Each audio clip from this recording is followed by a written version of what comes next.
All right, y'all. This was another fantastic episode of Power.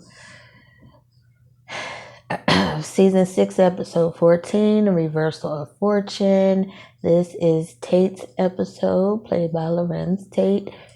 It starts off with him in a bar, calling Croup, which is played by Cedric the Entertainer, and he wants him to come to New York to do the job, which was killing James St. Patrick.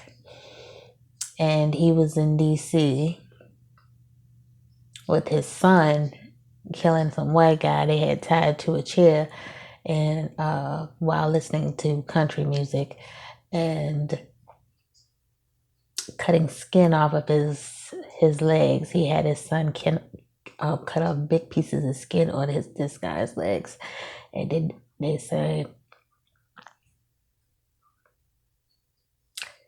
"You're not gonna touch little girls again, are you?" And he said, "No." And Croup shoots him in the back of the head.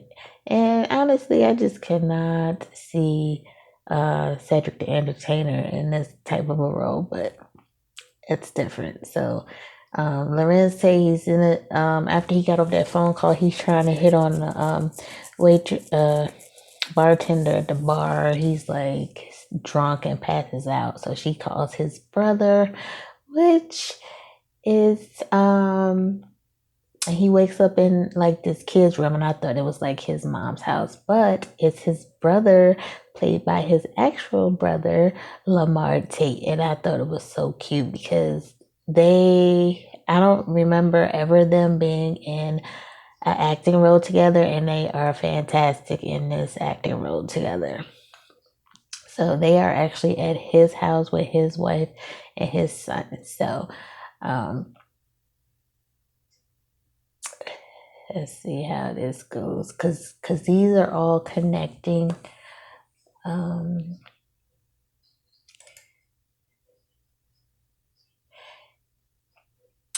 He just finds out on the news that James St. Patrick is running on Lorette's ticket, so he's not happy about that.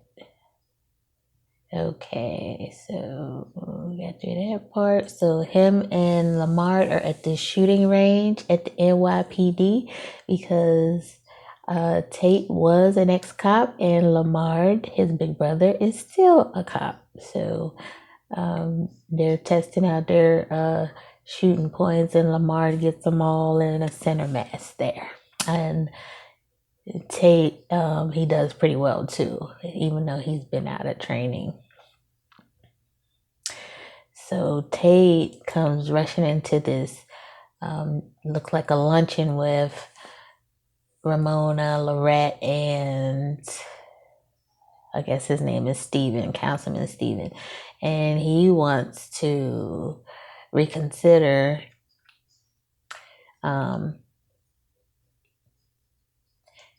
backing him on the Democratic ticket. And they're telling him, you don't need, this is not the right time. They're trying to call security on him.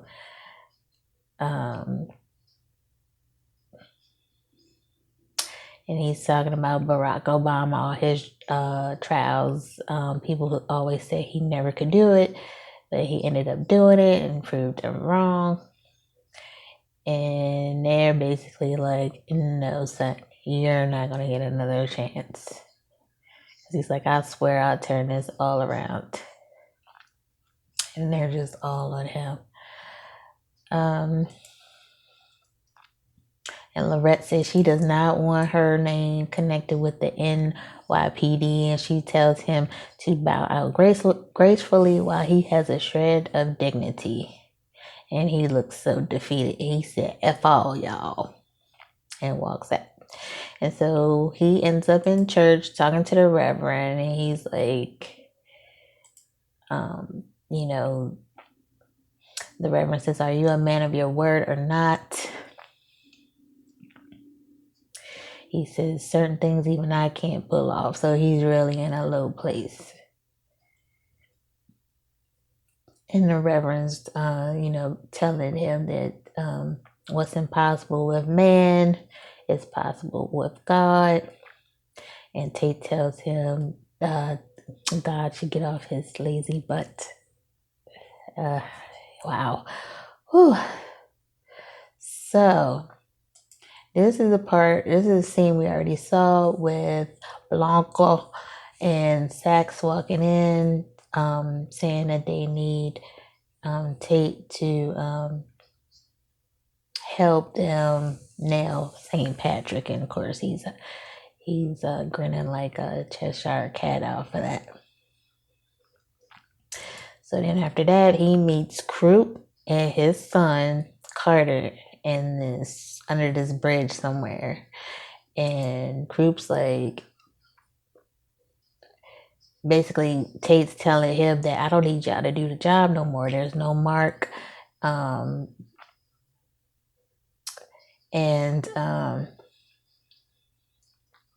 because I guess he thought that Blanca and Sax were going to get him, locked up. So I guess he didn't need for him to have that hit out on him. And basically, Croup was like, if you had us come all the way from DC to New York, and you gonna pay us something. He said he wasn't gonna pay for a job that they didn't do. So he's like, well, if we're paying, we're either gonna kill Ghost, St. Patrick, or we're gonna kill you. So he ended up doing what he had to do in his head, I guess, and sent them to scope out James St. Patrick. So they're, casing him basically. And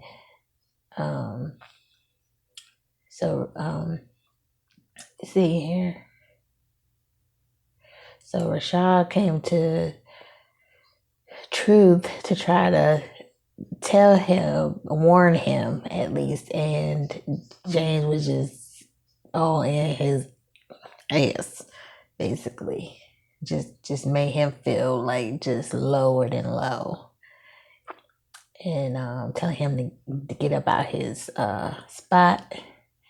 And he was trying to warn him that I guess Croup was after him. I don't know what exactly he was going to warn him about, that either the police was going to be on him or he had a hit out on him, basically. And when he found out about he was going to leave, and then he found out, James said, I got to pick up my son. And he's like, oh, his son. So he's going to try to warn him again, and he took him to get out of his club. So he's like, whatever. So then he ends up in a coffee shop, and he asked for a coffee, and then he was going to ask for something else. And then the lady was like, aren't you Tate? And blah, blah, blah. So everybody in the coffee shop is like asking for autographs. And so that's making him feel much better. They're asking for pictures.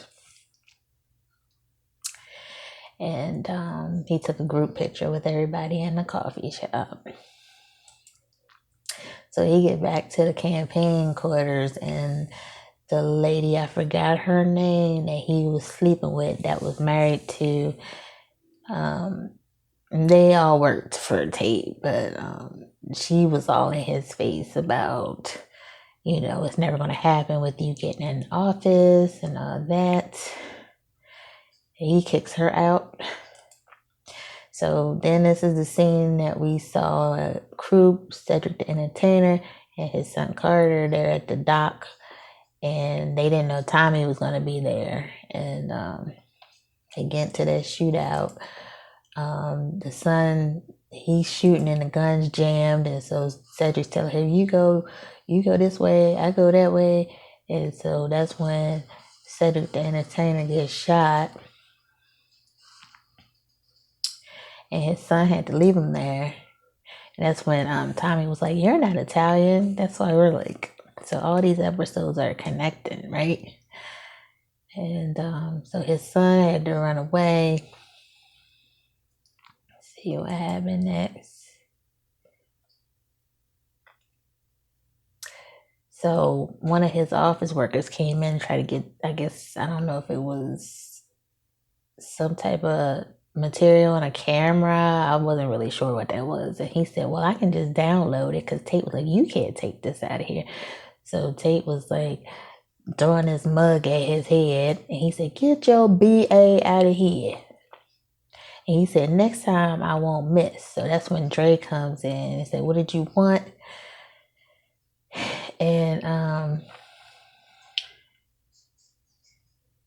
And Dre says he got some valuable information on the St. Patrick's, and what do you know about Tyreek? And so he ends up, he going to Tasha daycare, and he's trying to get her to convince goes to, let me see y'all.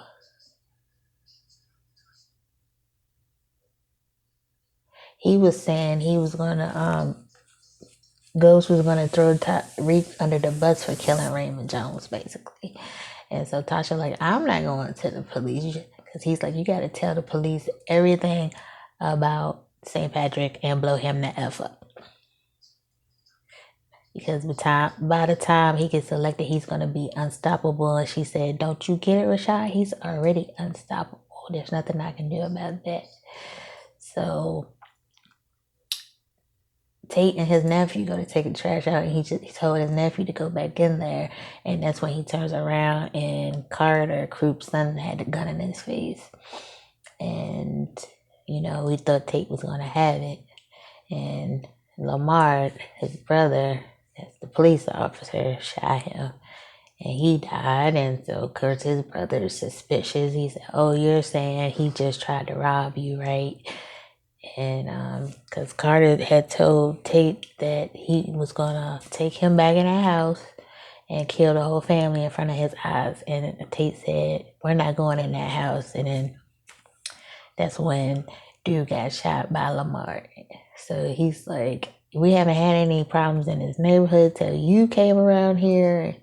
And basically he said, don't be trying to talk about my neighborhood, because you haven't been here in a while. And the neighborhood has got cleaned up pretty good since you've been here. We haven't had any crime, basically. So let's see.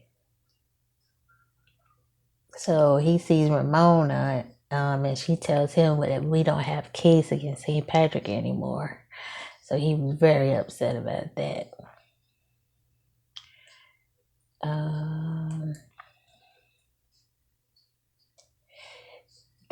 Lorette and oh gosh, I think his name is Simon. They came to get Tate to endorse Lorette's ticket, and he said, no, I'm not doing that. And F to the H to the no, he's not doing that.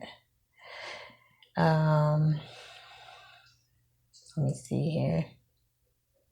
So yeah, he calls Dre. That's when we saw the scene already. He called Dre and gave him the license tickets and the name changes to kill Ghost. And he said, you only got one shot at this. And he asked him if he needed a gun. And Dre said, I got my own gun. And so Kamal is Lamar Tate's name, his brother. So his brother picked him up from the campaign office. And he said, I'm sorry, but I got to ask you a few questions. And he's sorry if that hurt his mother effing feelings. And he said, he got to protect his family. And is there anything that you need to tell me? Because he had to take him in to write a statement. And so basically his brother not believing nothing that he's saying. He knows that he's a slick talker and basically gets out of any jam that he gets in. So they said that the boy Carter had minor offenses. They got his fingerprints and all that. So the cops that are there are like, why you like on your brother like this? Like, he's a former cop and all that.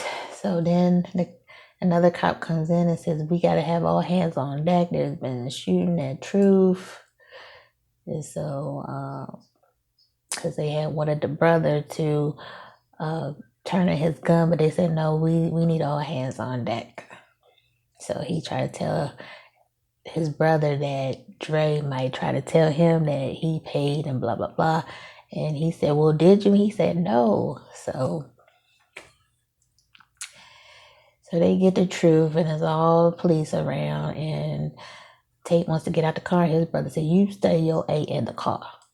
Okay, of course he don't listen. He get out, got the hood, he put the hoodie up. That's when we see him walking down the street, and he gets approached by a reporter that he knows, and she ends up telling him that Ghost was St. Patrick was dead. So he just flipped it all around and had this prayer and this amazing speech and all this and that and the other. So then the next day, Lorette and Steven come to her house to get him to be her new lieutenant governor running on the ticket. And he's like, no. He says, I'm going to be the governor. Because he asked her, why are you here? Tell me again. And so basically he's rubbing in their face that he don't need her no more. And so now here's in church making this big old speech about the working class people and the immigrant people. So he's just good at making speeches basically, and everybody's loving it and eating up every word that he says. And they're cheering for him. And he's outside, and he tells a reporter about he was saying about Ramona. Excuse me, y'all, it's late. Oh, his brother told him that Dre got burned up in prison. And so the reporter comes up to him saying, don't you think it looks bad that, you and St. Patrick were involved? And he switched it around and said, well, Ramona was the one that was having an adulterous affair. You should talk to her with St. Patrick. So I was like, wow, he flipped it all the way around. So back at headquarters, Simon, I guess, gives him a big check and telling him basically he's still a rookie and he still needs to check himself, basically. But he's still smiling. So then they show him and the girl that he had an affair with in this very, very graphic pornographic scene that he still looks like my brother. So I don't even see him like that. But yeah, they finish or whatever. And he told me he still got it. And there's a knock on the door, and it's Ramona. She's saying a lot of cuss words. I was like, wow, she got some fire. She's like, you should have kept your GD mouth shut. And he's telling her the truth will set you free. And everywhere you go, every job interview you would say, you're gonna be asked about effing a murder and drug dealer. And I was like, oh my gosh. And so then the girl, she said, I shouldn't be surprised, because she knew that they had slept together before. And though it ends with